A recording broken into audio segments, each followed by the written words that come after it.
If you don't listen to me, we're getting a divorce. I'd rather divorce a husband who says such selfish things. I accept the divorce that my husband dealt me. He looks at me with a smug smile, not knowing what will happen next. My name is Emily. I got married 5 years ago, and I'm 35, living just with my husband. Although I'd like to have children, we've not been blessed yet. We've considered fertility treatment, but due to my husband's opinion, we decided not to pursue them, leaving it to nature.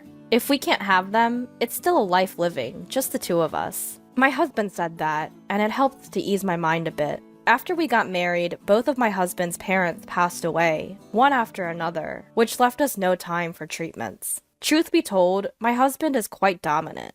My husband was originally senior at work. In front of relatives, he'd refer to me as his foolish wife, and if I made a mistake, he'd scold me without mercy. Since our relationship was hierarchical before marriage, it continued even after marriage. This may make my husband sound like a bad person. He has his gentle side too. When I was his subordinate, he gave me accurate advice and guidance when I made mistakes or when things didn't go well, and he'd express his appreciation for my hard work. More importantly, he was the one who encouraged me when my beloved grandfather passed away and I was feeling down. This led us to start dating and eventually got married. After getting married, I retired and am now a full-time housewife. Hey Emily, I'm home. Welcome home. My husband usually gets home after 9 p.m. Being a manager, he has a lot of work and is almost always in overtime. You're late again today. You must be tired. I pick up the shirt and socks that my husband has taken off and talk to him. He just sits on the sofa and doesn't say a word. It's always like this. He must be really tired. I start preparing dinner for him, and when I finish serving him, he begins to eat without a word. After he finishes eating, in about 10 minutes, he heads to the bathroom. I prepare a bath towel and underwear for him and start cleaning up after dinner. And when he comes out of the bath, he goes straight to the bedroom. My husband has always been a man of few words, but I wonder if the recent promotion has been building up his fatigue. For the past year or so, there's been very little conversation between us. But even so, I trust and love my husband. Because he was the one who was with me when I had the hardest time. I lost my father in middle school and my mother in my freshman year of high school. Afterwards, I was taken in by my grandfather and raised by him. My grandfather, who treated me like his own daughter and loved me dearly. I adored my warm and kind grandfather. I wanted to give back to my grandfather when I started working. With that thought, I saved money after getting a job, took my grandfather on trips, and shared delicious meals with him. The time I spent with my grandfather was enjoyable, and I wished for him to stay healthy and energetic forever. However, 3 years after I started working, my grandfather passed away from lung cancer. I was literally left all alone. I knew I would have to part with my grandfather someday, but I didn't expect it to come so soon. Wished I could have done more for my grandfather. We could have spent more time together. I was so sad, spending every night crying. The person who noticed my change was my then boss, my husband. My husband genuinely listened to me, saying, "You've been through a lot. You did well." I was truly lucky to have him as my boss. Normally a stern and intimidating boss, my husband was gentle with his words at that time. I'm sure he is a kind man deep down. I know that. That's why I want to continue to serve him. I think so. On such a day off in the afternoon, the home phone rang. Hello? Oh, Emily, it's me. The caller was my husband's younger brother. Oh, long time no see. What's up? I need to speak to my brother. Is he around? Sure, hold on a sec. I called out to my husband, who was lounging in the living room. You have a phone call? As expected, there was no response. Without a word, my husband took the phone. Hello? Hey, how are you? What's up? His face, which had been soured just a moment ago, immediately turned into a smile when he picked up his brother's call. My brother-in-law, who was 15 years younger than my husband. Perhaps because of the age gap, my husband dotes on him a lot. I hear that he is living a blissful life with his beautiful wife he got 2 years ago. But I wonder what's up. Ah, is that so? So, are you okay? The tone of my husband's voice completely changed to a serious one. I wonder what's going on. Well, if you're ever in trouble, just tell me, okay? I'm your big brother after all. With that, my husband hung up the phone. What happened? Is something wrong? My brother, he seems to have been laid off. What? Laid off? I was surprised. I never expected something like this to happen. Yeah, I heard the company was struggling, but I didn't expect him to be laid off. My husband sat down on a chair, looking downcast. I was also unable to hide my shock. My brother-in-law is the exact opposite of my husband. He is gentle, calm, and always humble. He treats me with respect as his sister-in-law, and even when my husband insults me in front of our relatives, he would defend me, saying, "Bro, that's not fair to Emily," and never fails to show consideration for me by apologizing. Sorry, Emily, for my brother's rude behavior. His wife is also a similar type of person, and I had a good impression of them as a couple. And now, he has been laid off. I started to think about what I could do for my brother-in-law and his wife. I want to help them, wanted to support them, even little. That's what I'm determined to do. Hey, isn't there something I can do? I asked my husband. He gave me a sharp look. What do you mean by something? Well, I was thinking, can't we do something to make your brother feel even a little better? At my words, my husband sighed heavily. You really are a hopeless woman. You, who haven't been out in the society, wouldn't understand this. He's going through the toughest time right now. To casually say if there's something we can do, outsiders should keep quiet. His aggressive attitude took me by surprise. I'd meant well, but it seemed I'd rubbed him the wrong way. Outsider? Aren't I a part of the family too? I asked my husband, almost pleadingly. Family? You're my wife, not my brother's. Unrelated.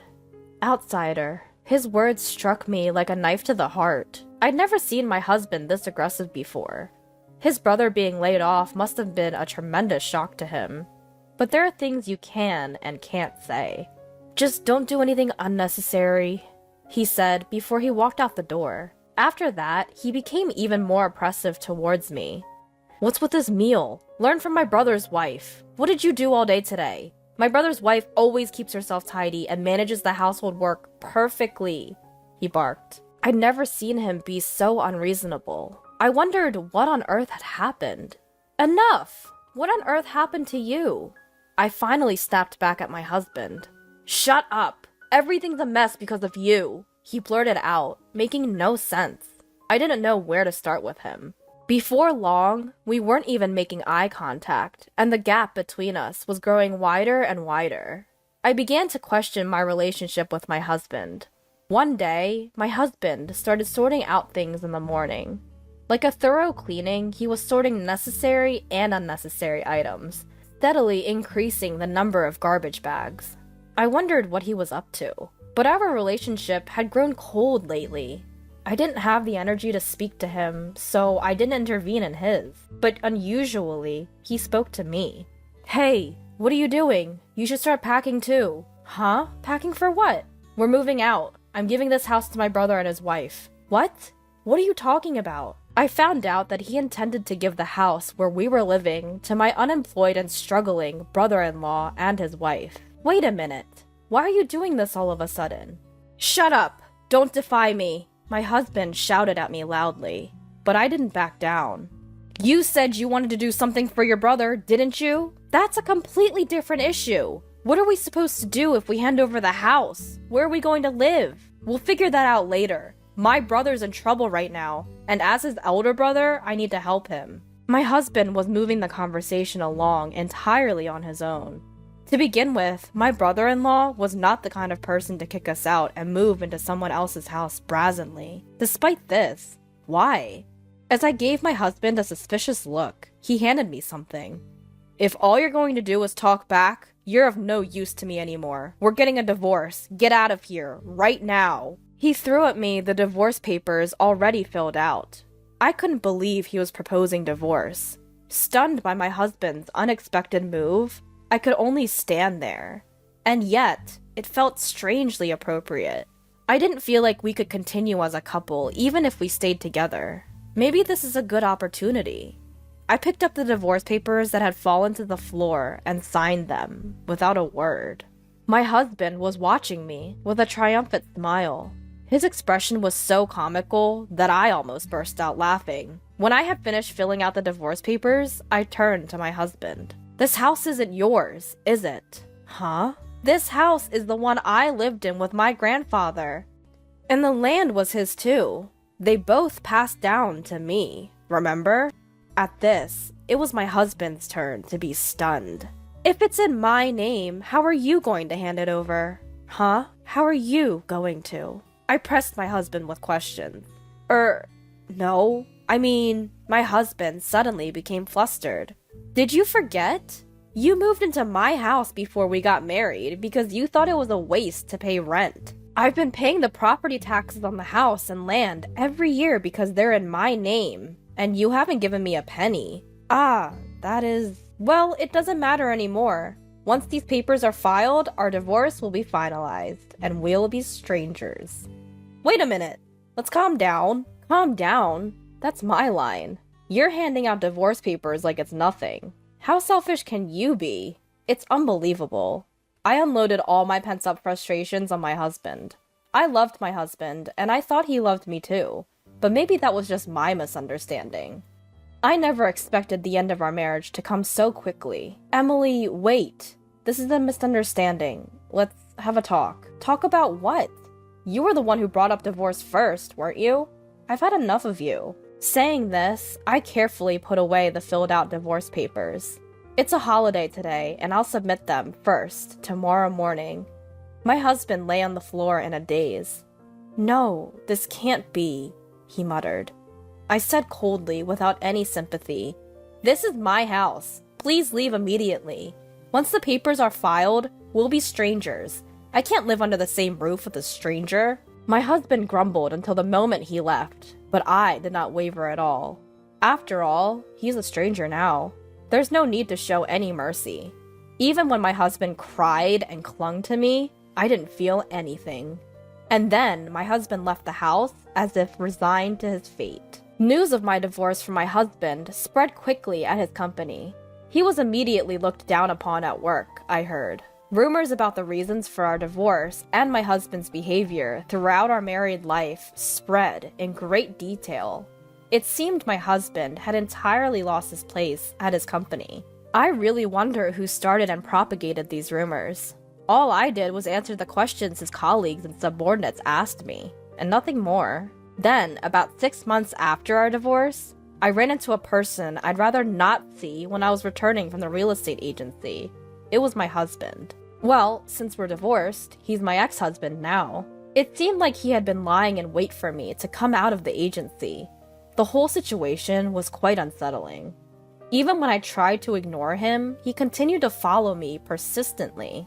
Finally, out of patience, I reluctantly agreed to talk with him. "Enough! If you have something to say, just say it quickly. Emily, I've always despised you," he declared. What? His sudden proclamation left me baffled. It turned out he had been blaming me for his brother's layoffs. Huh? Why would that be my fault? Ever since we got married, bad things just kept happening, he insisted.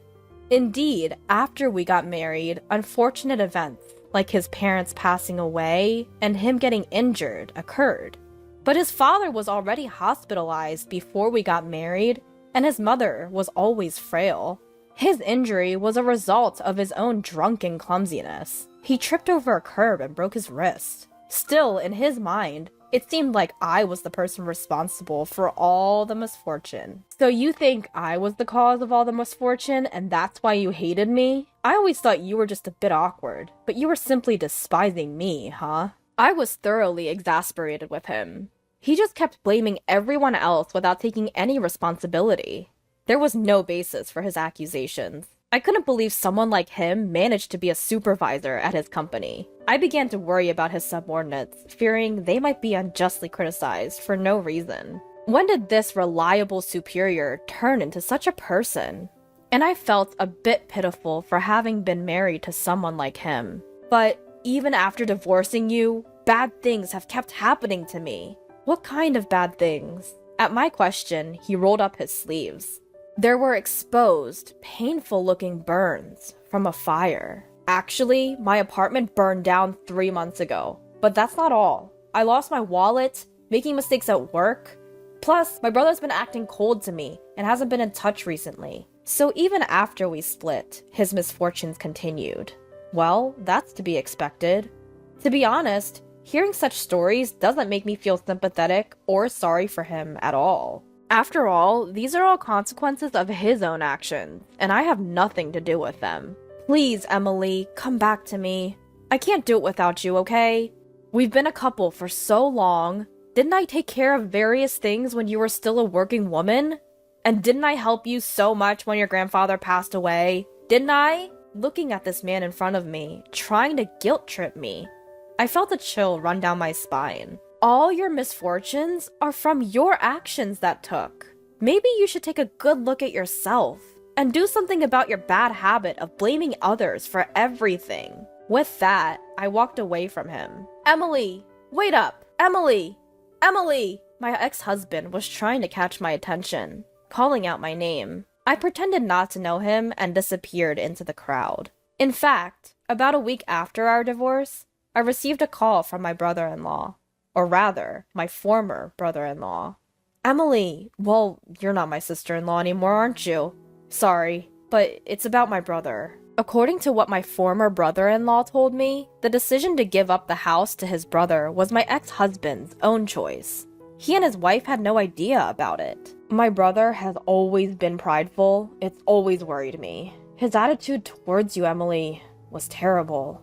My wife and I felt so sorry watching it all. He truly is a kind-hearted person. I wonder how two brothers could be so different. I don't know if it's okay to say this, but I think it was good that you divorced. I want you to be happy, Emily. Thank you. I'm glad to hear you say that. Then he told me he found a job quite soon and that he was somehow making ends meet. I'm so glad for him. I'm thinking about distancing myself from my brother. I guess my former brother-in-law must have had his own thoughts about it. He intends to gradually lose contact with his brother, my ex-husband.